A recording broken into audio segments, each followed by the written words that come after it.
বন্ধুরা, আমার দুটো ছাগলের বাচ্চা হয়ে গেছে। প্রথম আশ্বিনের 1 তারিখে একটা ছাগলের বাচ্চা হয়েছিল, তার দুটো বাচ্চা হয়েছে। এবং আশ্বিনের 3 তারিখে আরেকটা ছাগলের বাচ্চা হয়েছে এবং সেটার একটা বাচ্চা হয়েছে, কারণ সেই ছাগলটা ফার্স্ট টাইম গাভীন হয়েছিল। এর পরের আমার যে ছাগলটার বাচ্চা হবে, আমি আশা করছি এই ছাগলটার বাচ্চা হবে, কারণ সেম লক্ষণ এই ছাগলটারও, যেটা আমি ফার্স্ট যে ছাগলটা বাচ্চা হয়েছিল সেটার ক্ষেত্রে বলেছিলাম। এই ছাগলটারও ওলানটা আস্তে আস্তে বড় হচ্ছে। আমার হিসাবে মোটামুটি 4 দিনের মধ্যে আশা করছি এই ছাগলটারও বাচ্চা হবে। তারপরে দেখা যাক, আগেরটা তো 4 দিন বলেছিলাম, 4 দিনের মধ্যেই হয়েছিল। এই ছাগলটার কি 4 দিনের মধ্যে হবে না তার থেকে পরে হবে, আমি 4 দিনেই ধরে রাখলাম।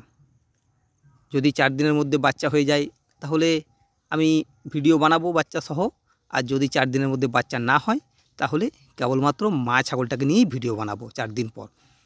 আজকে হচ্ছে রবিবার, সোম মঙ্গল বুধ বৃহস্পতি। যদি বাচ্চা হয়ে যায় তো ভালো, না হলে শুক্রবার দিন এমনিতেই আমি ভিডিও বানাবো, দেখা যাক কি হয়।